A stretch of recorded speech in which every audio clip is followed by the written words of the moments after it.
live here. I think it's on. I have an icon of two people. I think it's going. Yeah. I haven't done this yet, so I'm trying to figure out this. Hold on. Oh man. Yeah. Might have messed up your tripod. Okay. How do I? Yeah, just like it must have been loose. There's Kevin. All right. If I can flip the camera around. All right. All right. I'll talk to you later. Going in the tripod. Looks like 14 people are here. Oh, there you go. So I think I just Give him his water. do that. Should we just sit right here? Oh, we can sit on the couch. Yeah. Okay. I'm gonna lower this a little bit. I just walked in the door. I just walked in the door. Yeah, we get social distance. Yeah. You know? Yeah. They don't want to be on laps. Yeah. I'm just adjusting the tripod here. Dude, I literally just walked in the door. So just in time for the live video. My flight got delayed 26 hours. They canceled my connecting flight. There's that. Okay, I'm gonna lower it a little more. So they canceled my connecting flight when I flew to Dallas, and then from there I was supposed to hop on a plane to Wisconsin, to Madison, and they canceled my connecting flight, and they gave me a hotel voucher, and I had to wait like 26 hours to hop on the plane again, and then they delayed taking off, and then, so I mean, like. That's it. That's at least his story. Yeah. I told him he could have just told us he didn't want to walk on the ice. Oh yeah, I Ice missed fishing. the ice. I missed the ice fishing. So, oh hey, somebody typed something. So, hi from the channel. I never heard of that. Well, hello. Oh, All right. so YouTube's watching. YouTube's YouTube watching. said hi. Yeah. Okay. Dude, I just got in. I'm gonna take off one of my layers. Yeah. I lit a fire, so I heated the house up. It's like 78 degrees in here. It's like, no, it's, 73 now. We got it back down to 73. Yeah, it's okay. All right. So this is our first live video. So, Yeah. Nice to meet you, Kevin. Yeah, right. We barely said hi. Yeah. So, all right, well, I'm just gonna get going. So I wanted to talk about Arborist certification stuff, and I thought it would be really cool to talk with Kevin because he is a master arborist, and I actually get questions a lot about, how to become an arborist, what are the steps, what are the pros and cons, all that sort of stuff. So I'm gonna move this a little closer, but I figured, this would be a good person to talk with that about, So, yeah. And my experience, I think is probably good for people to hear a little bit of, because I came from outside of arboriculture, and I didn't train in another company or anything, and I just had a passion for trees, and yet, I was able to follow through the steps and get to the level where I'm at, just by, pursuing the right information. when did you start? Back in the mid 90s, so quite a while ago. If we add your age to my son's age, you aren't quite to me yet. Yeah, I was born in '92. Okay. Yeah. So you're just a little younger than my oldest. Oh, okay. My daughter's born in '91. And you've been a board certified master arborist since 2004. Is that what Yeah, about 2004. Yeah. That's cool. So I got certified around 90, 94, 95, right in there, and I was in college. I actually graduated with a youth ministries and biblical studies major, so I'm like not a forestry major or anything. But when I was there, I quit college a year early. Didn't quit. I got married. So that interrupted full-time college, but I got a job at the campus in the grounds department, and they had a wooded campus. It was beautiful stand of red oaks, and largely red oaks, and there was oak wilt on the campus, And so I had a few science credits to finish up, and I took an independent course on oak wilt. And so I had the laboratory right there. And the premier researcher for oak wilt was at the University of Minnesota, just across the river from, I was in St. Paul, and that was in Minneapolis. And he gave me some personal time, you know, in his office, and I was like a sponge, you know. I probably, you know, I was listening to every syllable. His students sitting in class, you know, doodling on their whatever. I was taking it all in, and it was just really neat. Went to a couple of seminars that he was doing, and consequently, we've done a lot of oak wilt control over the years. But that's kind of where I really developed my passion there on the campus. And then when we moved to Wisconsin, I became a member of the ISA, so International Society of Arboriculture. And something a lot of people don't know, I spent 7 years in federal prison, working as a case manager, corrections officer. I used that on one of my son-in-laws. Like, oh man, You know? where am I? What have I got myself into? Yeah, I should have done a background check. yeah, right. So at any rate, yeah, I was working there as a corrections officer and case manager, and I was on the special operations response team. And we did some tactical rappelling, you know, for different, it was like building entry and stuff like that.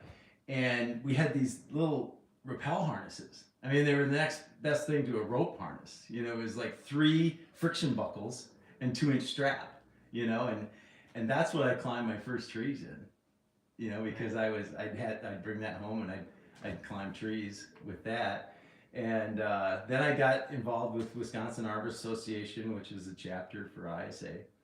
And I remember going to the first seminar that I ever went to. It was a day seminar, and Ken Palmer and Rip Tompkins were coming in from Arbor Master Training. I don't even think they had their name Arbor Master Training yet, but they did in Heartland, Wisconsin. They did a clinic.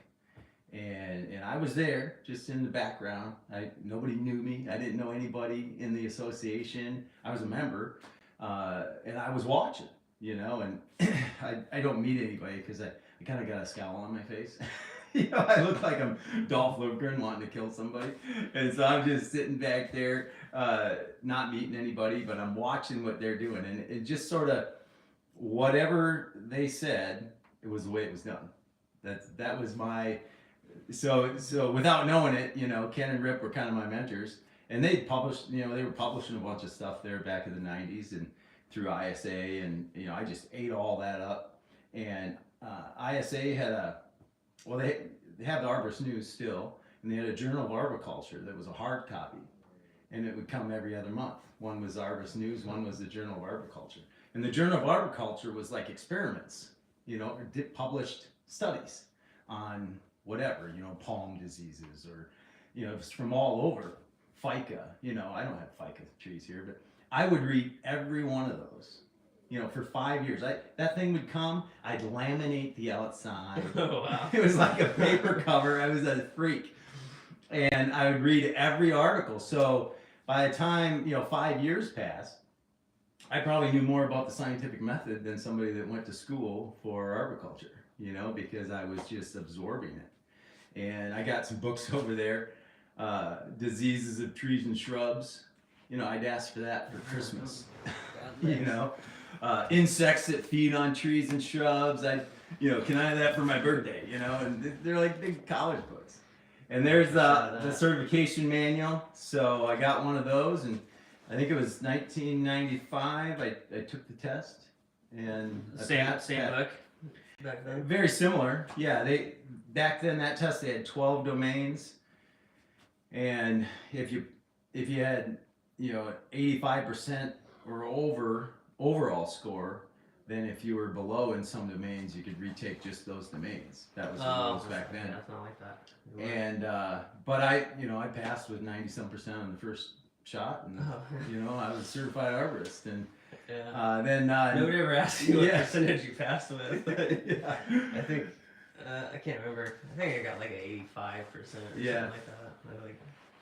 Wasn't that great, but nobody ever asks what. Right, yeah, it just is. You're a certified arborist. That's what's great about it, and so that was in 1998, then it was kind of interesting. I was doing trees on the side and working at the prison, and if I wasn't at the prison or in a tree, I was sleeping or driving in between. And on the way to the prison one day, I combined sleeping and driving and drove under a stopped school bus at 55 miles an hour. And Lisa's like, I walk out of the hospital a few hours later, but she's like, you got to do something different. You're running yourself ragged. Yeah. And so we tried to pull back on the business, and just 2 weeks later, a storm came through this area. And there's trees everywhere. Well, what happens to a guy doing trees? Yeah. So by mid-June, I was running wild again, and July 18th, 1998, then just like 2 months past that accident, I walked out of that prison for the last time, winging a prayer.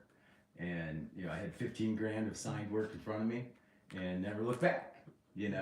And so that's how a lot of people start tree businesses. I think they just kind of get something going, and they get a couple of full-time jobs going all of a sudden, and they got to make a choice.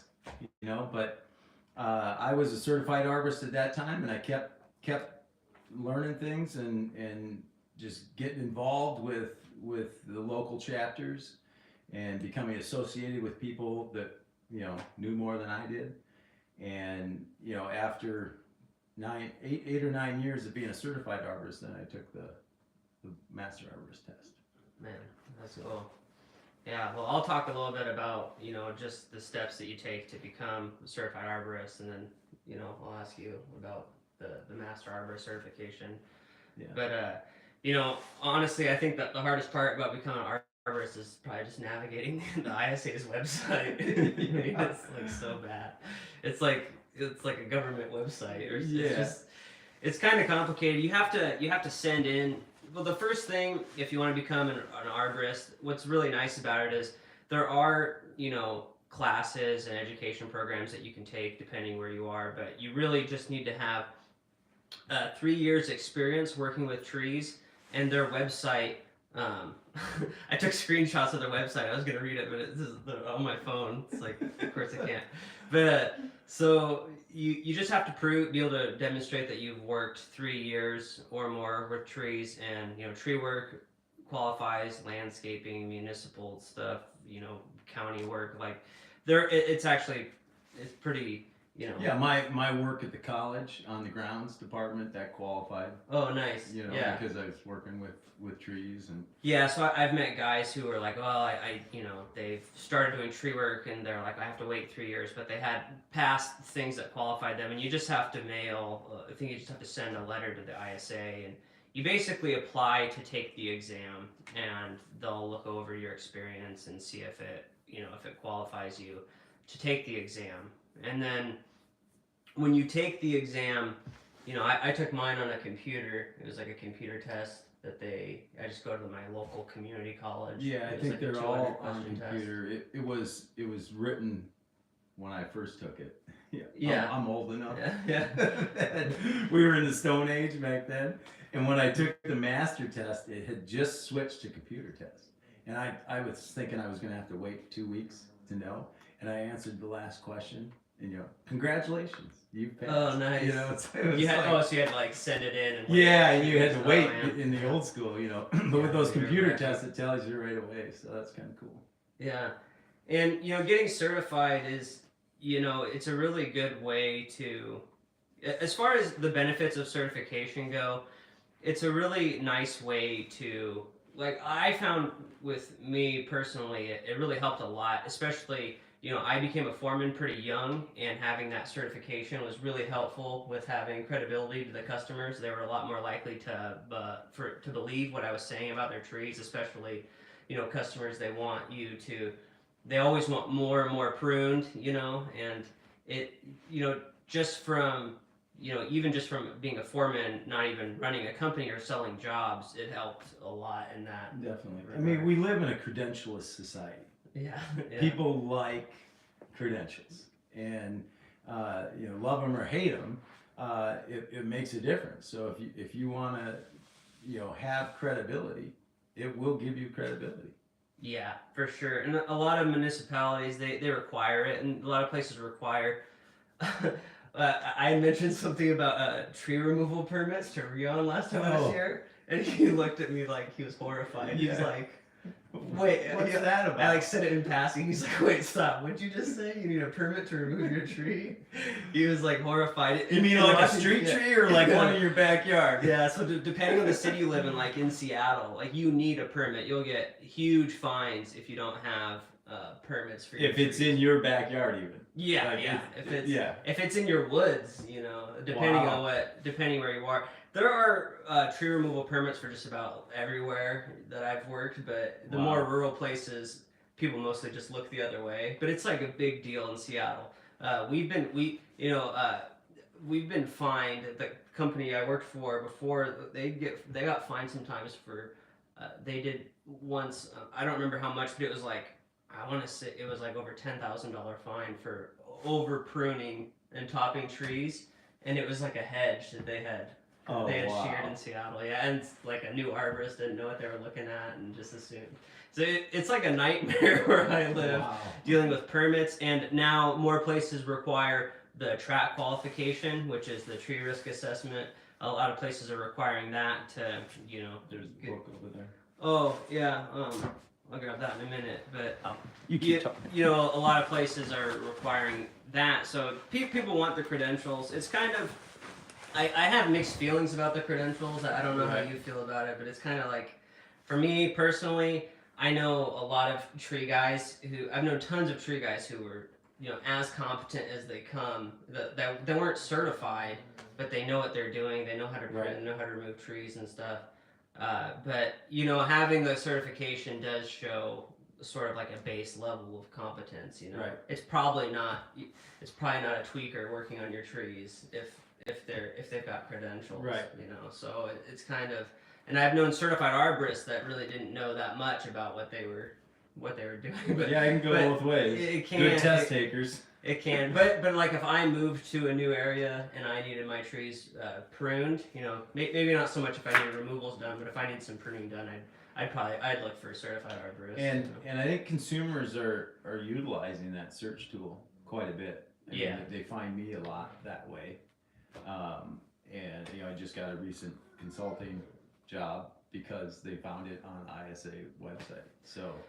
Yeah, and that's another big pro to becoming certified is it opens up a lot of doors for writing reports, for tree risk assessment, for all sorts of things that you might not have expected. A lot of guys they become consulting arborists just because they've got the credential, they're a working arborist, and somebody needs a tree looked at, and then somebody else needs a tree looked at, and next thing you know, so that's what you're doing full time. So it's a really good way for people to, especially I feel like for older guys who want to start transitioning away from climbing, to get certified, so they've got more options, and more credibility selling jobs. If you're moving towards sales, it's a lot easier to make your case for why you're the expert if you've got some credentials. Yeah, and you won't get asked to do, expert witness or anything like that. Not that you really want to aspire to be an expert witness. It's What's that? Like in a court of law, like Oh yeah, you're representing. It is probably the least gratifying. I mean, to have a defense attorney Have you done that? try to make you look like an idiot, and they're really good at making you look like an idiot. Have you had court cases? Yeah, I have been an expert witness. Oh really? It's not a glamour position, but people pursue it sometimes, like, oh yeah, I'm gonna be the expert, and then you get some cocky, attorney in there, and he's just like looking at, just the tone of voice he uses. He's just like trying to tear you down, make you look stupid, and it's his job, right? And so if you don't have thick skin, don't pursue that. But you won't get that if you don't have a credential. Right. It's so crazy that that's even part of the industry, like all this extra stuff. Like, Yeah. you think it's like I just want to Arboricultural law, it's over there. Oh yeah, man, you do a lot of books over there. But it's so crazy all this other stuff that people deal with. You're just cutting down trees. Like it sounds so simple until you get into it, and it's like with court cases and stuff. That's crazy. But becoming certified, I really recommend it. It's really when you think about some people go to school for college degrees and they take these crazy courses and stuff. Becoming a certified arborist, I feel like it gains you a lot for really, you don't have to put that much work into it, I feel like. Right. I would say don't be intimidated Yeah. by the test. And I think, do they do that minimum score and retaking separate domains? I can't remember. I think they let you take it. No, you have to.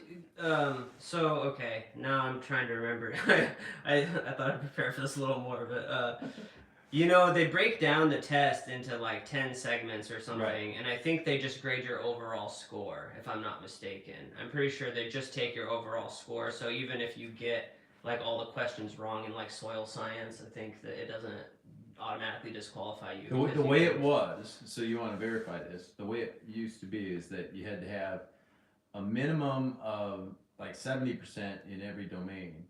And an overall score of like 80 or something like that. It might still be that way with the master's test. I don't know if that's different, as far as...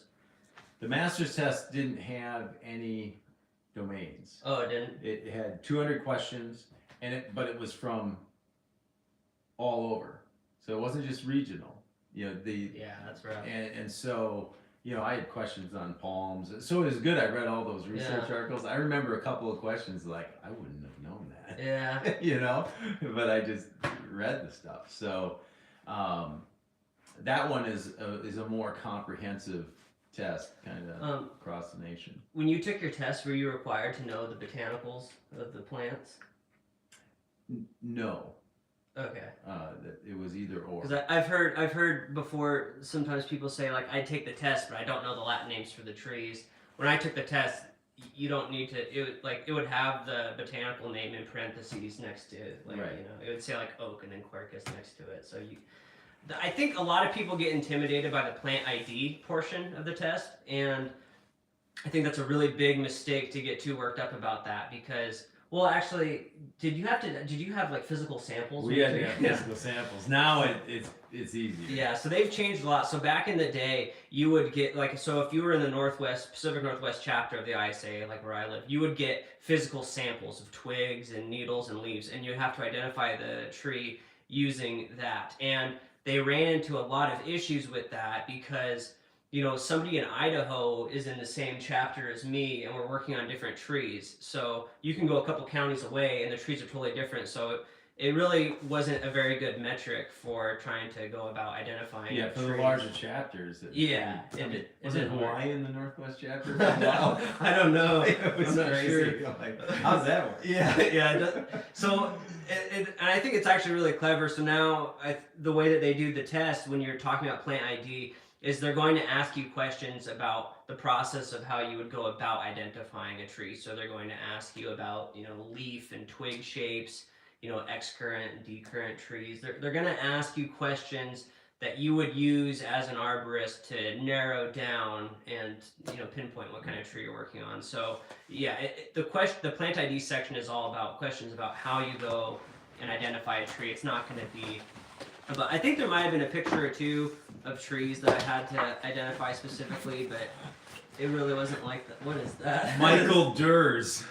Wow. Landscape plants. Turn that sideways. Show how thick that thing is. Manual. This is the type of stuff I asked for my birthday. This is what I asked. Have you read that? Yeah. Well, it's a reference. So you got. It gives you all the twig IDs and everything, the winter keys, nice little diagrams, pictures.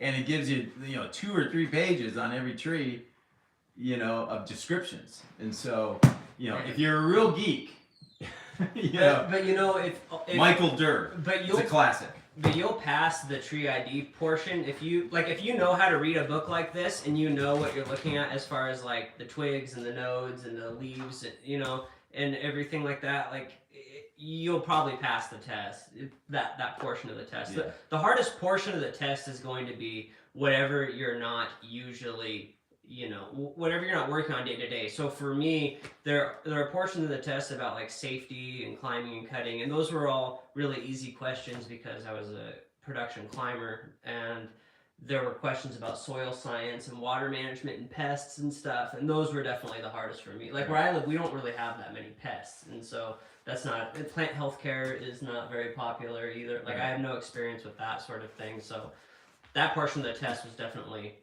the hardest for me. And a lot of people get intimidated by the tree biology portion. That's the first chapter in the book. A lot of people have a hard time with that one. I thought that chapter was kind of easy because I had started reading the book so many times. I had read that chapter so many times. That's funny. But as far as taking the test goes, you really, it's just, this is the study guide that you need to buy, and it's a great credential for just reading a book, really. You know? It really is. And there's bibliography in here, like probably Michael Durr's book is in there. yeah, like listed. lots of references. All the classics are going to be listed in there. It's super dense. It's super compact. It's really, there's a lot of information. So it's not. I wouldn't call it. At least for me, it wasn't that easy of a read. But depending who you are, they also offer. I listen to a lot of audiobooks, and I thought that I got the CD version of the book, and I don't know what the deal was, but it was like so much worse. Like I don't know, it was really hard. There was for an me old Seinfeld episode on that. Oh really? George got a book on tape that was his voice. He couldn't listen to it. I've seen that one. I love Seinfeld though. That's such a good show. I watched all the Seinfelds recently and realized like you go through the whole series and there's never a single like serious heartfelt moment. No, there's not. There's not. It's pretty wild. It is pretty wild. But about we digress. But yeah, about the test and the study guide. Another thing that they offer, which I think is really underrated, a lot of people don't know about. And it might be, I think it's a little different now. It's just on their website and looking at the study materials, and they have, when I did it, I had like CDs that went into my computer, and I think it's just online now, but there is an online course that you can do. And basically what it is, it's just the study guide, and it's just going to be on the computer, and it's going to be in slides, and it's going to ask you questions as you go along. So it's a little slower pace, but it's more interactive. And for me, once I got that program, it was much easier to study because I had started reading the book and given up a bunch of times. And I'll tell you the best piece of advice I ever got for getting certified was, there was a salesman that I was working with named Chris Selly, and I told him, I want to take the test, but I just, I have a hard time. I don't know if I'm ready. I'm trying to get through the book. And he told me, he's like, Jake, just set a date 3 months in the future on the calendar, and you're going to freak out because the clock's running, and it'll force you to study. And so I did that. The next day, I just scheduled my test 3 months in advance, and exactly that happened. I was like, I felt awesome advice. Yeah, so I had that urgency, and then that's what finally motivated me to take the test, because I had procrastinated for probably a couple of years. And that's what we did to a couple of our guys. Oh, really? You just set the date for We them? just put the date. Oh, really? This is when you're taking the test. It's really brilliant, because it really does create a sense of urgency. Yeah. And you need that, we're procrastinating creatures. Yeah, for sure. I know that it helped me a lot. And then, once you're certified, you'll be required to maintain your certification. You have to get continuing education credits. They call them CEUs. You need, I believe it's 30 every 3 years. 60 for Oh, really? board certified master So arborist. 60 for Kevin. And I've found...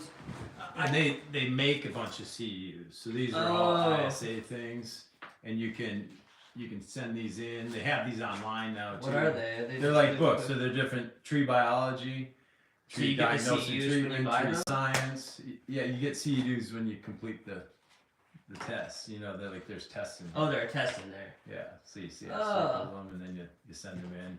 Oh, I see. These are the hard copy So- ones. So They cool. probably got them So- online now. Okay, yeah, so you can buy these books on their website, and then in the back there'll be a test, and then you send it in for CEUs. That seems kind of hard. It's funny the way that they do the CEUs. Some events I've been to have been like 25 CEUs or something, and then I'll go to some class, you like at TCA, and it'll be like Yeah. 1 CEU. I know. And it's like, I don't know what the metric for these programs is. But Yeah, they preset them before the deal, but generally you get like 3/4 or 1. Yeah. Sometimes 1.5 for a class that you went to. Yeah. And like most of these articles, these are similar. These are actually old Arborist News articles. Oh. You know, like in the Arborist News, there'll be a CEU section, and you complete the article and the test, okay. and you get a CEU. Well, then they compiled them. And they updated them if they needed updating, and they made these books. So these are all the years. These are back when I was getting Arborist News, and all you young kids were just little babies. Not familiar not that familiar They with then papers. made those into books, Yeah. so you can study the same stuff I studied. Books, yeah, they're like websites, but Yeah. they're much smaller. That's great. It's like man. the old version of apps. Yeah, right.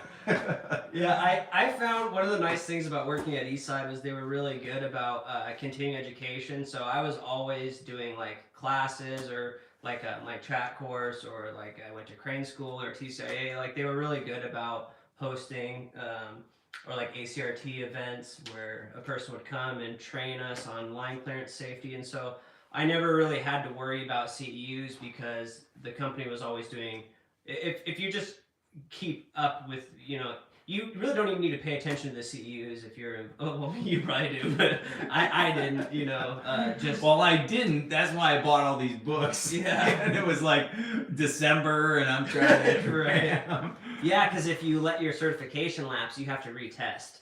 So Yeah. if you keep up on your CEUs, you can maintain your credentials. So there were 2 years or 2 times in a row that Yeah. I had to like Cram. scramble really? and cram to get them. Because, Oh man, yeah, that's stressful. My track certification is going to expire this year. I probably won't renew that because I'm not really writing right. hazardous tree reports. But that was a really good class. I really actually learned a lot in that. Did you do that? I never did do that. I've written a lot. That Yeah. was just that as a board certified master arborist. But yeah, I bought the book. So. Yeah. So it's got its own book. That class.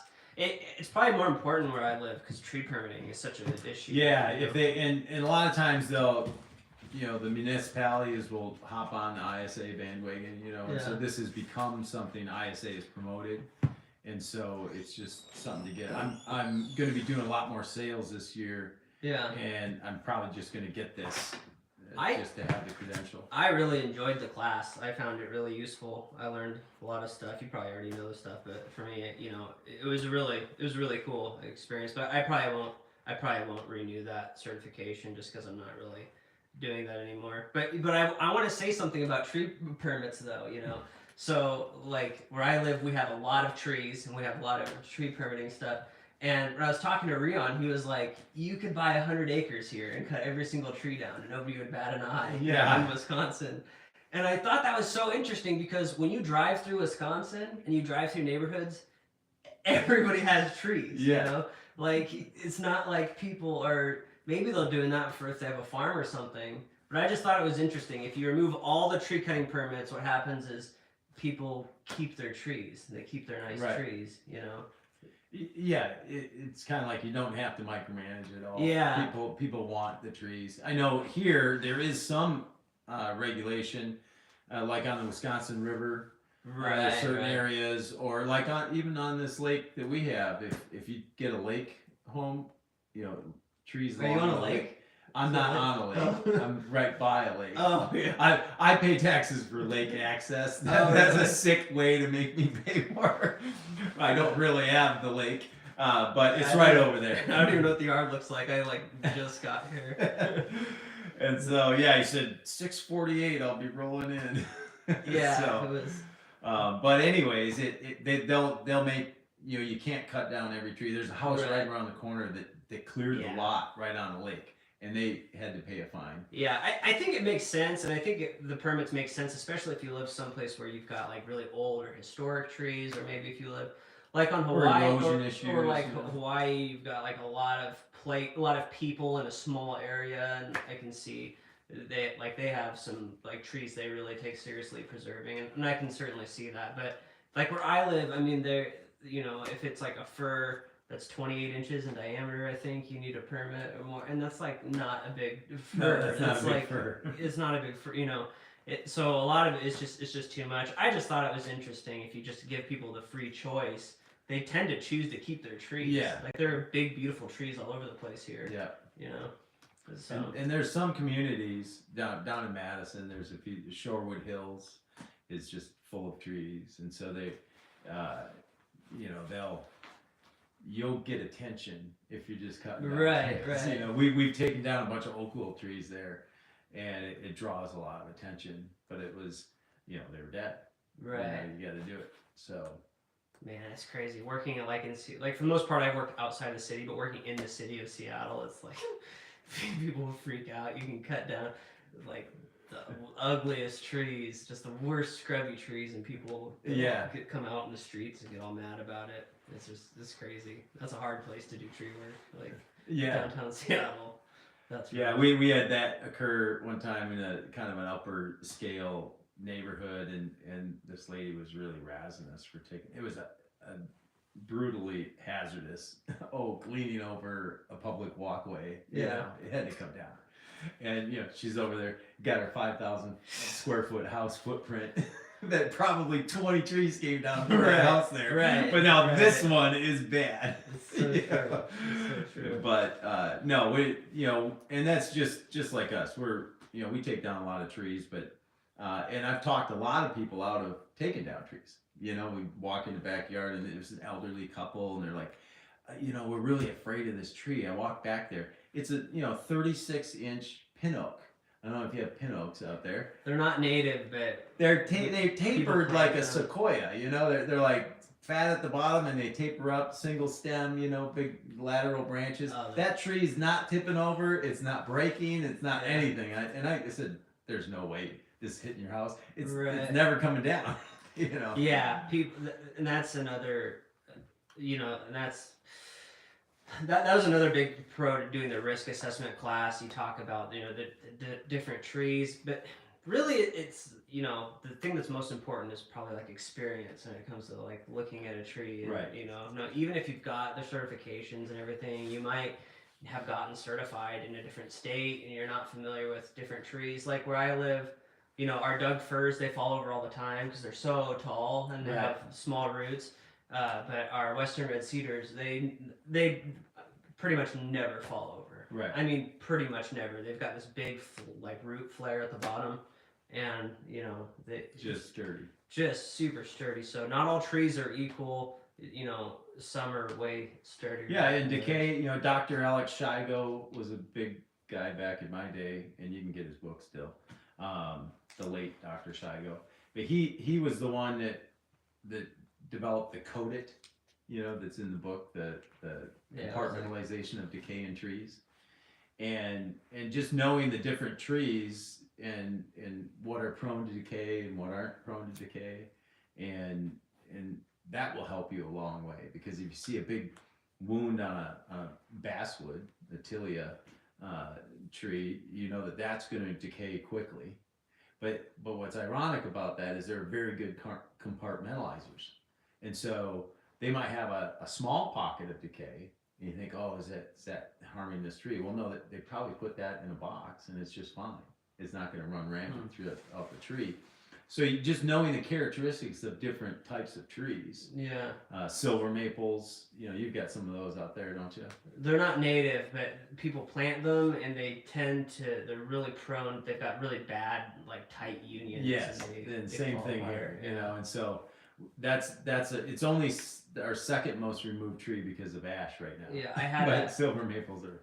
I had a rigging spar break out in a silver maple once. Oh, I had the block in there, and it wasn't that big of a tree. Nothing got damaged, but the force of the weight when I rigged the piece, it had this tight union, and it just peeled over. Yeah. So since then, if I have a really tight union, I'll usually if I have to use it, I'll tie it to a back stem or something, And you So can develop your rope angles so that you get yeah. compression force through that versus a pulling force. Yeah, for sure.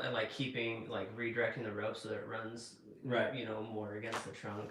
Kind of like a crane. You know, Yeah. a crane will have a jib out here that changes the angle of the cable, Yeah. and that creates a compression force through the boom rather than a pulling force on it. And so you can do the same thing in a tree by positioning blocks throughout the tree. Yeah, that's crazy. Yeah, you guys. We have widespread trees, so you we gotta deal with this. So we had to figure that out. I follow like so many You're guys. gonna experience that. Yeah. Tuesday, tomorrow. Tomorrow, right? Yeah, you're gonna be in a big silver maple, widespread, Oh, nice. and you'll probably have 2 blocks in your system that you'll set up to rig Yeah, that's a crazy. widespread branch. It's so different. It'll be like, cool. the tall trees are so easy. Yeah. Like they're time consuming, but Right. I follow guys on Instagram and just watch like the crazy redirects and stuff they have to come up with to. Yeah. Especially like it's even worse like in Florida. You know, the trees Yeah. are even shorter Yeah. and wider. It's crazy. But yeah, as far as the arborist stuff goes, you want to talk about like what's on the test for what do you have to know for the test for the master arborist test? Yeah, so that was 16 years ago now. No, You just give your best guess. it's kind of nationally based. So you want to enlarge your reading base. You know, I mean, kind of like what I told in my story.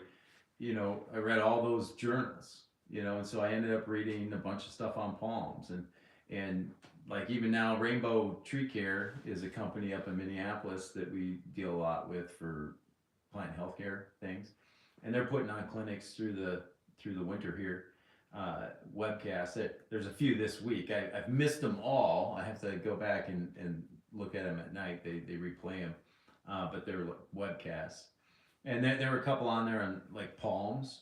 Well, I'm gonna watch that palm one just because I like when I do go to Hawaii or someplace, I like to know what's going on. But if you're going to take the board certified master arborist test, you know, learning about palms would be a good thing to do if you live in the north, because there's going to be something on the test about palms for sure. Yeah, that's interesting. And so you want to kind of get a well-rounded reading base across the country, you know, and if you travel at all, you know, look at those trees when you get there, you know, get your little tree guide out when you're in South Carolina and look at the different trees that are there and start getting a familiarity with different things. Or, you know, your Instagram, just talk to different people around the globe, you know, around the nation that are in different areas. I saw a Chinese elm for the first time yesterday in Dallas. You have those? Yeah. Most of the time when people are saying Chinese elm, they're Siberian elms. There's actually a Chinese elm and a Siberian There's elm. a lace leaf Chinese elm. And they're closely, you know, resembled, but so confusing. the Siberian elms tend to be taller, and the Chinese elm tends to be more This was squatty. pretty short. That's what I saw. Yeah, It had it a could pretty be. cool looking bark on Yeah. it though. And a smaller leaf. Did it have? It didn't have leaves. Oh, it didn't have leaves because they are deciduous. I spent 26 hours in Dallas. Like, I think that was a already plane said tree that. maple that you said. What is this? Had kind of Was flaky it? bark. I only say I had like a bunch of people message me on Instagram. So it was a Chinese elm. Oh, Or that lace one that leaf you asked elm. about? Yeah. Oh, The okay. one that I asked about. Okay, well, I don't know what kind of tree it Yeah. was. and it was a little fuzzy in the picture, so. Yeah, well, And you moved kind of fast. yeah, it's not my chapter. I'm the Pacific Northwest chapter. I don't need to know that one. Yeah, but it's good to keep. Do you have to know about like city work and stuff like that to take the like municipal arborist? I don't know. It's I don't really know probably what they gonna do. ask some management questions Yeah. on that, like urban forest management. There could very well be a few questions in there on urban forest management. There's probably going to be questions in there on arboriculture and the law. Okay. So you're going to want to read that. There's going to be definitely questions in there on plant appraisal, and you know there's a book there. I've got all the books over there, but you know, so plant appraisal, arboriculture and the law, you know, plant healthcare, diseases, and insects. You know, so some of the main issues that are going on. going into the Journal of Arboriculture, I think they still produce it online. It was kind of funny. I'm such a physical guy that when they went online, I stopped reading it. It's like if they knew The ISA. Yeah, and just because of that, sometimes when we do a newsletter, we'll do a hard copy newsletter. What do you mean when they went online? Like, how did you correspond with them before they were online? No, like the Journal of Arboriculture, they stopped printing the hard print copy, right. which I would sit and read. No, I'm kind of with you. But I don't read it on my phone. Yeah. It's different when you have cool to get stuff in the mail. a little too. tactile, Yeah. feel of turning the pages, whatever. I'm old school. Yeah. I full I lock get that. still Yeah. too. Oh, really? Yeah, that's right. You do. Man, are you gonna do that this week? Yeah, I don't. Let's see what I'm doing. We might just be on spikes. Yeah. Spurs. What do you call them? Spurs? We call them spurs. Usually, or gaffs. Gas. Yeah. Yeah. What do you call them? You call them Spikes. They call Yeah, them I think spikes. they call them spurs where I live. Yeah. Where it's funny. It changes depending on where you are. Some of the other guys will be doing some pruning, but I think we're just doing. Yeah, it doesn't make it good for videos. No. It just doesn't. It is what it is. But yeah, that's about all I can think of. I get asked also if you need to go to college or if there are classes or things. I think regionally, like I believe in Europe, they have a lot of programs that people go to. The classes, I think they call them forestry classes. Yeah. And I think it's more of an established thing over there. And I think more so on like where I live on the West Coast, it's kind of still the Wild West. It's really, you're going to get a job as a groundsman at a tree company and you're going to be chipping brush for a while. And then you're going to work your way into climbing. And there really aren't, as far as I know, any paths to certification involving schooling and classes. I think there might be something in Spokane, which is on the other side of the state, like 5 hours from Wisconsin's on the cutting edge. There's a couple companies instituting a apprenticeship program. Oh, really? And TCIA is working on the apprenticeship program, and so that's becoming a trend. Out east, there's some states and municipalities that have a certification. You'll see some guys that are ISA certified, and then they've got like the Connecticut certification or whatever. And there's a test that they actually have to take Right. to have that. So there's some more proactive areas.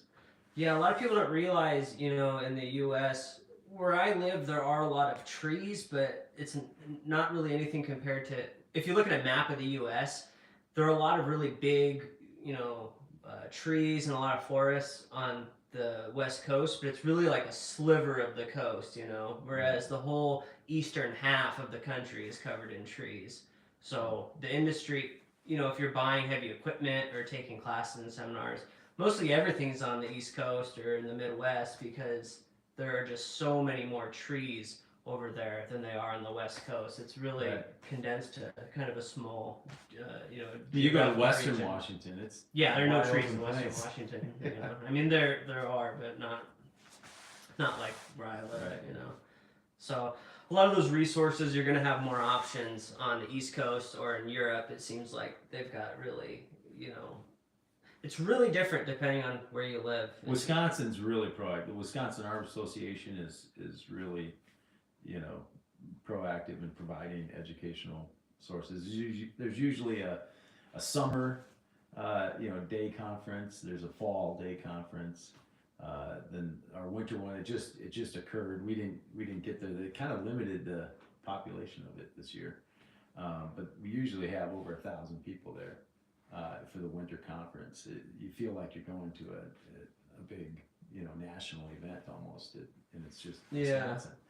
So different states have different things going on, and we've been pretty proactive here in Wisconsin. That's cool. Yeah, TCIA, the big trade show. Which, by the way, if you've never been, you should really try to go to TCIA.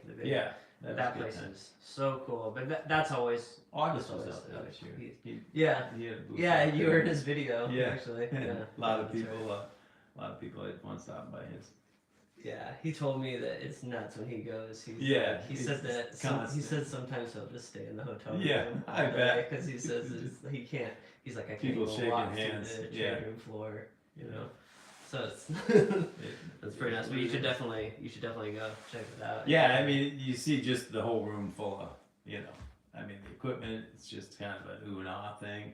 But they have classes all through that. Right, I right. mean, and TCIA, talking about resources, TCIA is putting out a lot of arborist resources as well. They've got whole programs of training. We're an accredited company through TCIA, and so we utilize their training programs to institute within our crews. Yeah, and if you go to TCA, they have loads of seminars and classes that you can take for CEUs. But back to the CEU thing, just keep in mind, as long as you just do stuff to keep, you don't even have to necessarily keep up on your credential intentionally. You can just find things that interest you. So like my company sent me to crane school, or they got us line clearance certified, and just doing those things, you don't even really have to worry about the CEUs. They just happen if you're going to anything like that. And if it's not listed, if it's like outside of the arboricultural thing, like a crane school, maybe it wasn't, you can apply to have that count as CEUs. Yeah, I did that. I can't remember what I did. I took some class or something where I sent a letter, like a request for CEUs to the ISA, and they approved it. Yeah. I can't remember what that was. They're pretty liberal at approving those things. And so that's a great way. And I think there's executive arborist conferences that TCIA puts on too. So if you want to get into and that's more for maybe guys running a business that you want to take your business to the next level. So if you're running a business that's somewhere in the $500,000 range or something, you want to go to the next level. You're kind of an arborist that's doing it all, and you want to know, how can I systematize this and get it bigger than me? The Executive Arborist Conference is a really good one that's offered. That's interesting. Are you an ISA member? Do you keep up on your membership? Yeah, I'm an ISA member. I think mine lapsed. TCIA member. Well, I guess it's different for you. I get the you're arborist news. Yeah, you're running a business and everything. I don't know. I was a member of the ISA. I became a member when I became an arborist, and then my membership expired after like a year, and I just didn't really. Yeah, we advertise it, so we can't it's expire. different for you. Because then they look right. Oh, you're not a member. But if you're just like, I'm just a climber, so I found that the certification is helpful. But being a member, I think it's like, what is it, like 170? Yeah, it's like 100. Yeah, about 180 if you add the chapter, because they always want Oh, you to right, be a chapter member too. And so I think my membership just kind of lapsed, and I just never really bothered to, because some of the pros, if you're just a climber, they give you like discount on books and stuff. But I found that the books were cheaper on Amazon anyways. So some of them, and then other ones, I didn't really think. I just kind of pay a little more for the books. I didn't really think that the membership was very worth it for me personally. So, Right. depending, it's different. If you're running a company, then it's probably worth it for you. But if you're just a climber, then probably not. So, But I think if I remember right, they make you become a member when you take the test. Maybe they don't. No, it costs more. That's right. That's it right. usually makes sense to become a member when you're taking the test. Yeah. It was like it's enough of an incentive that at that moment, definitely it's right. Yeah, the test it's like the same price to become a member and take the test as it is to not become a member and take the test. So they get their money either way. Yeah. So I've been a member of ISA since like 1994, 93, something like that. Yeah. So and that never lapsed for me. So it's just part of the gig for me. Yeah, but it's a good gig. It's definitely worth it. It's definitely worth getting the credential. It's not that hard. There are a lot of benefits to it, and it's it's pretty easy to get. So. And that Arborist News has that that CEU thing. Right. So there's just always that option to utilize that to get your CEUs. Yeah. So there's 6 of them right there. It's every other month, so 6 that you could get a year. You only need 10 a year. Right. Yeah. Once again, you're not going to be some tree wizard when you get certified, but it at least demonstrates that there's like a minimum standard that you have been willing to go through, and there's a minimum amount of knowledge about, tree biology and best practices and stuff. It at least shows that that there's like a certain level of taking your profession seriously to get that. And it'll make a difference. I know for us looking for arborists as a company, that's a game changer. Yeah. When somebody is certified, that makes a difference. And then if you are a company owner, or if you're like you break out and you start doing tree work, then that credential speaks to the client. That now you're trying to please clients, and so in both those circumstances, it's a positive. Yeah, I mean, it really is a good, litmus test for you can really you can weed out. How am I trying to say this? The guys I'm talking about, Yeah. the problem characters, the problem tree guys, and they can't really get it together, and those usually aren't the certified arborists, But sometimes you hire certified arborists, and they're really slow climbers too. So, Can be. You can't win. It's not a guarantee that they're going to be a good climber or anything, but it's at least a guarantee. Not a guarantee, but it's more likely that they're not that they're not going to be like doing meth in the gas station parking lots in the morning, So Yeah, that's probably the biggest benefit, I'd say, to it. But I think people can do questions on here. I want to take this out and just see how this works. I haven't done live before, so does anybody have any questions for me or Kevin? I'm not seeing any. Or have we been talking to nobody? Station. Oh, cool. I'm trying to find. Well, maybe I'll have to figure out the live chat later. Yeah. Walk a mile, see a mile. It's almost been an hour, anyways. That's crazy. Well, I think I'm just gonna go. That's probably good for now. Yeah. So we're gonna. Oh, should I take the? Oh, hey, I'm getting questions. Okay, so should I take the test online or in person? How many times? Wait, how many trees are on planet Earth when you come down to Florida? All right, so I'm getting questions now. What was the first question? Should I take the test online or in person? I don't know. Do they still? It depends. offer? Like Wisconsin Arborist Association, usually at our annual conference, they'll offer the test. So if your local chapter is offering the test, I mean that's and then they offer a pre-test class that you go to. So they kind of teach to the test right before the test, and so that's kind of a benefit if that's open to you.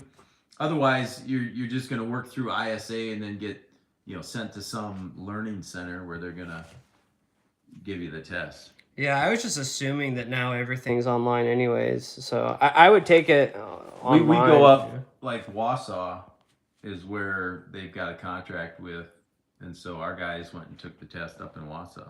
So I've got another question. Do you have to be certified in climbing to be an arborist? This comes back to the regional thing I was talking about. I think in Europe they have like credentials up the wazoo. I think they have like chipper certifications and chainsaw operator. I mean, it's nothing like that where I live. It's nothing like that. You don't need any sort of. You just have to be willing to put on the gear, go up the tree where I live. You need nerve. That's number one category. The number one credential. For sure. So I think it depends where you are regionally. I believe some places, yes, it is like that. And it could be, and there are certainly cases where a company that you work for might require some sort of certification. Yeah, and TCIA has all those certifications. I mean, you can take a chipper thing. Yeah, and there is a certified climbing credential that you can get too. So... Jake, where's your new pet squirrel? The squirrel left. Yeah, the squirrel bit me and left. That, no, I didn't. It just nibbled me. It wasn't too bad. Yeah, thanks from Oklahoma. Cool. Weekend warrior climber. Yeah. So the only thing. Oh yeah, that's another interesting thing. For crane operators too. I believe that there's like a sort of a loophole in the tree industry, at least for Illinois, like in the state where I live, where it qualifies as like heavy rigging. You're not required to have any certification to run a crane. Yeah, and like the grapple cranes now are, you know, basically if you can buy one, you can run one, it seems. Yeah. So. Yep. 75% is a certificate. Nice. Nice. I can't remember what I got, but it was. When do you think the electric chainsaws will pull a fork? Wait, where'd it go? When do you think electric chainsaws will catch up to the 40-inch bar class? I have a hard time seeing that happening. Yeah, I think we're a ways. Tesla's got a lot of torque. Yeah, I mean, I definitely like the electric chainsaw, but you know, you got to kind of know what it is. So, Jake, before you climb, what should you look for? Well, there are, you know, that's kind of a hard question to answer quickly, you know, or most of this book right here. Yeah, there's a tree assessment. I'm, you know, sort of apprehensive to go into that too much, just because it's like I look for totally different things depending on what species. I would say the number one thing that you should be is at least somewhat familiar, or somebody on the crew should be somewhat familiar with the species of tree that you're about to do. You know, how hard is the wood? What are the roots like? The structure of the tree. I think the most important thing to know is to understand the tree, and then probably looking for hangers and stuff. I mean, there are so many things to look for. Mushrooms on the ground show root decay. It goes to the tree risk assessment thing, and that's like a whole thing of itself, you know. But power lines, that's a big one to look for before you go up the tree. You know, there are lots of hazards. So, yeah. Let's see if I've got any more questions here. My thumb like covers my camera when I'm scrolling these. I'm really got to up my live stream. Game Still versus Husqvarna. I like both. I think that they're. But which state has the worst trees to deal with, in your opinion? I don't know. I haven't been to that many states. So, Jake, are you still working for Southside? I never worked for Southside. Yeah. Did you get your 200T back yet? I think you're talking about my Limb Reaper. Yeah, I got that back. That thing, I got that from John. It's custom saws. That thing is amazing. Oh, has that other chainsaw showed up here? Yeah. No. I left my Screaming Eagle with John. He's supposed to ship it here. So probably be here tomorrow or something. I had to It's ship one my day gear. from Minnesota if he gets it in. Yeah.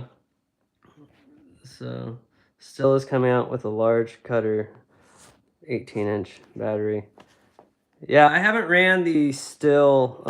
I haven't run any of the Still battery-powered saws. No, I did. That's not true. I ran a top handle at TCIA one year, and yeah, I think it was a top handle, and I tried that like handheld one too. Yeah. But they made me put on like full length wraparound chaps, a helmet, safety glasses, a visor, and like the whole getup. And I cut like a 1x2 with it. I thought the Still battery saw was kind of funky. I really didn't think that much of it. I really like that 540. Yeah. Have you got that? Yeah, The I Husky? got one. Yeah. Yeah, you run all Husky, right? Mostly. Mostly, yeah. Oh, hey, Taylor just showed Hey, up. nice to meet you. Be meeting him some more later. I like this video. Yeah. So, are you coming back to Washington for the winter conference? No, in 12 days I'll be working in Hawaii. That's where I'm going to be in 12 days. But I didn't even know about the winter conference either. I don't know how people find out about all the conferences and stuff. I feel like I'm always finding out about everything the last minute. Yeah, I'm like, if you're a member. oh. All right. Now it's making sense. What helmet would you recommend besides the Protos? Is way too expensive. I think that's supposed to say Protos.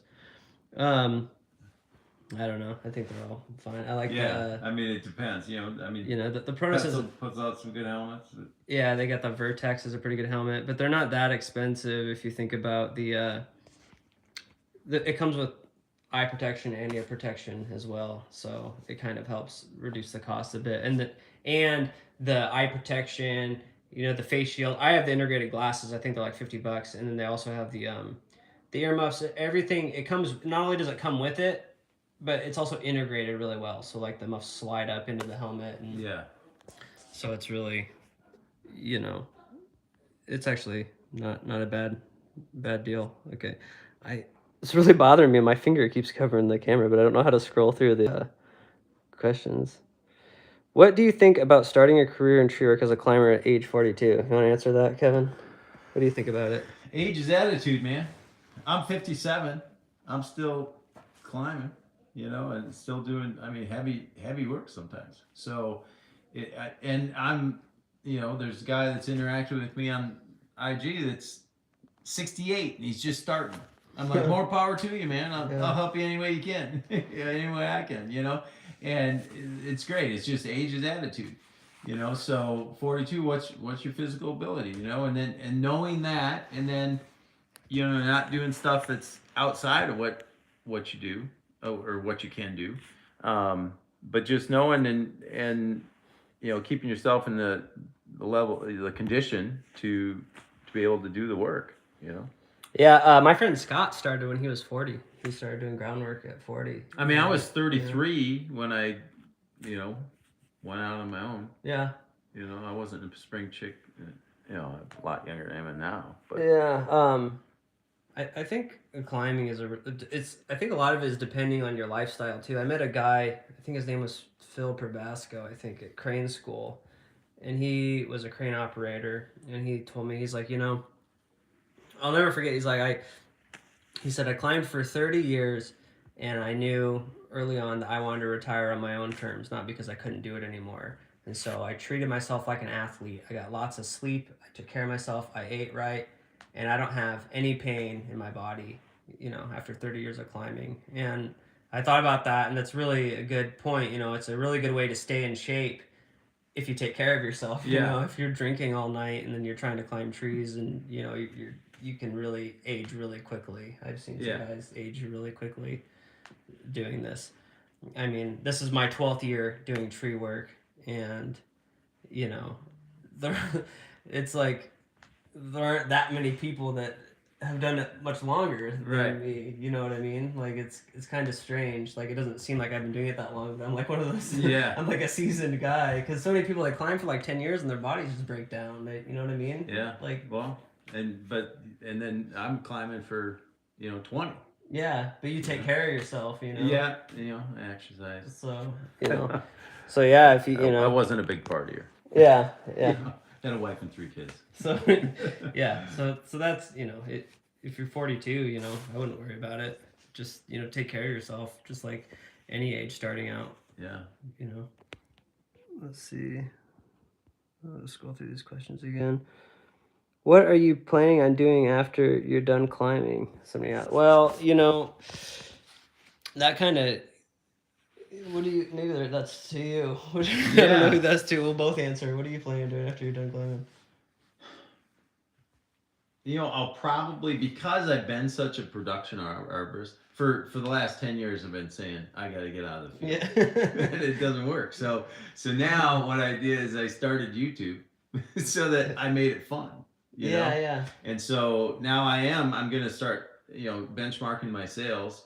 But we're getting to the point where we got to kind of systematize everything.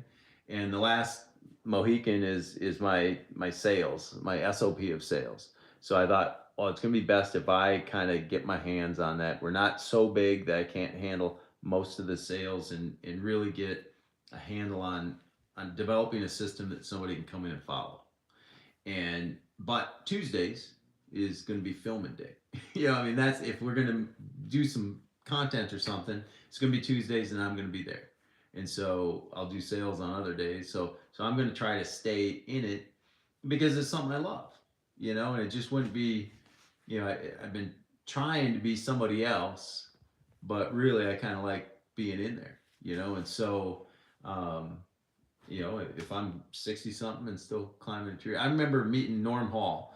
Some people watching might know Norm Hall. He's kind of an icon around. He's on Instagram here and there.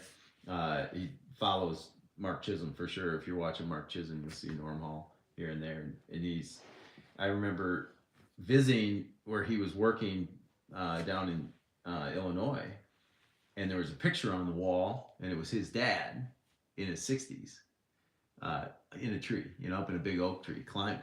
And, he was real proud of that picture. And I remember seeing that, and that was, many years ago. And now I'm like, 57. And I still think about that picture because I like, okay, I'm going to have a picture of that. I'm going to be 65 and somebody's going to be saying, that's my dad or that's my grandpa or whatever. And he's still in a tree. And, that's just my attitude. I've always been an athlete, and, I can't give that up, and Mark Chisholm's done some talks on longevity. How old's Mark? Field.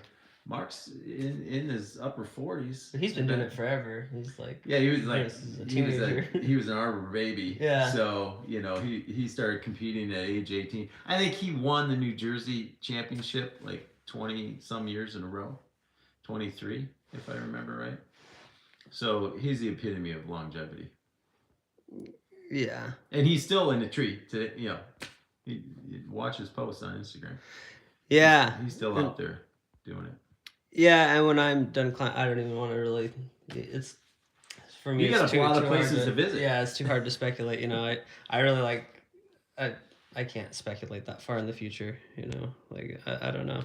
I got a lot of places to visit. Yeah. Like I can make videos forever, basically. Yeah. So, this is what I really like doing, but I don't want to think about not climbing. I mean, it's just the funnest part of the job. Oh, okay. What's tomorrow's job look like? It's a big silver maple. We'll have 2 GRCSs going on it. That's from Jeff Schroeder. It's good to see you, Jeff. I love your axe, but I couldn't. It was a little too much to bring on the plane. We're all going to kind of be in the same area. We've got a walnut just like as the crow flies about a block away. So the drone will kind of be watching both places. But it's kind of a situation, and some people might be in this situation where the walnut is flanked by primary power on 2 sides. And so I'm an owner operator. And so I'm not going to throw one of my guys at that and say, oh, just avoid the power. I'm going to take that myself and do that as an owner operator. And Taylor, my son, and Jake are going to be in the big silver maple. It's big and wide enough. It actually justifies 2 climbers.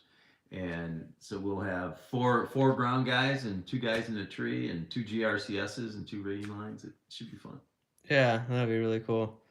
What company are you working with in Hawaii? I'm going to work for Oahu Tree Works. The guy's name is John Perry that owns it. So that's going to be pretty sweet. Jake, how long you been climbing? 12 years. This will be my 12th year. Since I was 18. I'll be 30 this year, and I've been doing it since. This is the only thing I've really ever done. So I was 18. Let's see. Go down. So, okay, looks like the questions have kind of slowed down. I'm probably just going to call it a night, probably. So, oh yeah, Bard, actually that, one more conflicting. So, what bar tips bore better, narrow or wide? Do you have an answer for that? You bore cut a lot more than me. Well, narrow, I'm curious about this too. Narrow, there was a comment that I fielded on YouTube. Somebody was arguing about what kicks back harder, a wide tip or a narrow tip. Well, the narrow tip doesn't have as much kickback because there's less exposure. The tooth is there's less teeth exposed. There's only like 1 tooth going around the corner on a really narrow, like chainsaw carving bars. They're working with the tip all over there, and it doesn't kick back. Huh. Like the Panther bar has a very narrow tip. It's not prone to kickback because that there's only 1 tooth kind of going around and it's also about leverage. A small gear has less torque than a big gear. So you think about that big gear, you got like all those teeth on there, and you've got more leverage to kick you back. So a narrower tip is gonna bore better, but if you use the bottom attack corner, you can do it with any bar. You know, you just don't let that kickback Yeah. corner get where it can fly out of there. I did not know that. That's interesting. Hey, this guy wants to know any advice for a business owner? Yeah, know your numbers. Know your numbers. Pay attention to what's coming in and what's going out, and know that more is coming in than what's going out. Don't just buy toys. Make decisions based on numbers, not on emotion. Let's see, anything else? That's a few principles thrown out right there, but yeah, just pay attention. Mind your business. Don't worry about your competitors. Mind your business, and you won't have to worry about your competitors. There's enough trees. If all the tree work came in, there wouldn't be enough of us. So pay attention to what you're doing and do it well. I had so many comments, people freaking out that Merlot of Rion's I found. They're like, oh no, they're not gonna need climbers anymore. And it's like, what about backyard That bad boy's trees? got 1 million views. Yeah, that's a really people really like that one. But it's funny. I was like, what if it's in the backyard or something? Like there are plenty of trees. Yeah, like, there's a tree whole bunch of companies trees are that hiring. Yeah, There's get a lot of tree that work. thing to every tree. Come on. Yeah, There's an abundance of trees. for sure. Yeah, there are a lot. So Chris Hayes says, can you please link his YouTube channel to the chat? I don't know how to do that. Maybe I can in the description. This is my first time doing this. But it's Yeah, if you search Ham's Arbor Care, you'll find it. I don't know if Game of Trees is searching, and it's probably going to search pretty well in not and too like much longer. one of those is like your personal, one's a business or something. Yeah, I've got Kevin Ham. I put Game of Trees on both of them, but the Ham's Arbor Care is the main channel that we're posting the longer videos on. I've got some stuff on my personal channel that I teach. I help with a course on canopy climbing in Guatemala, and so I'm posting some stuff on my personal channel for that course, helping those guys that do climbing in rainforest canopy and stuff. So. That's really cool. So how do you like your monkey beaver harness versus your old harness? I like the monkey beaver a lot. It's a lot of padding. I've been climbing with that back home, but I did ship my Sequoia over here because it's lighter and more compact. It's easier to ship. So, they have their pros and cons. I really like the harness a lot, the monkey beaver, but it's like 3 times the size of my Sequoia. So, yeah. So I'll be climbing in the Sequoia here. So. Yeah, new climber. Should I stick with it? Is there a future in the tree industry and to be financially stable, more than 70K a year? Yeah, it really depends on where you live, how much you're gonna make if you're a young climber. I honestly would just say I personally I just think you should ignore the money and just do whatever you feel like doing, whatever you think is fun, and I think you'll be fine. So you'll be fine climbing, or you can be owner operator. There are like a million things that you can do. So I wouldn't stress about climbing is a great skill to learn because not many people do it.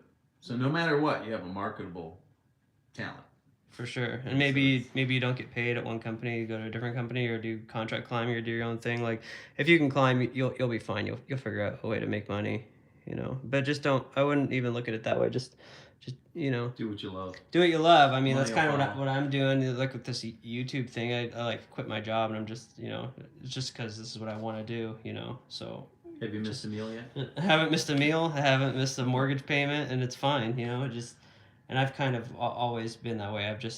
I've always just sort of done whatever I thought would be fun for work, and it's working out so far. So that's what I would say. I just say just do whatever you feel like doing. So, yep. So, all right. Well, we've been on here for almost 80 minutes. Any jobs coming up on the East Coast? I am gonna take another. I'm hoping to take another motorhome excursion. So my motorhome is parked because it's winter and I don't want to drive around in the snow. I'm hoping probably in the spring. I'm thinking. I'll probably come home from Hawaii, and then I'm hoping in the spring to do a trip to the East Coast. I've got a few places that I want to visit. I definitely need to get to the East Coast because there are a lot of people out there, a lot of trees. So Big trees out there too. Yeah, yeah, a lot of really good climbers out there too. So, yeah, that's where I'm headed next. So, So, yeah. All right, I'm getting tired. I gotta eat, and it's like I've been doing this for 80 minutes. So hopefully you guys like that. We got some more videos coming, and all right, I'm just gonna leave now. So All right. gotta say goodbye, Kevin. Good meeting you guys. All right, good meeting you guys. I'll see ya. How do I exit this?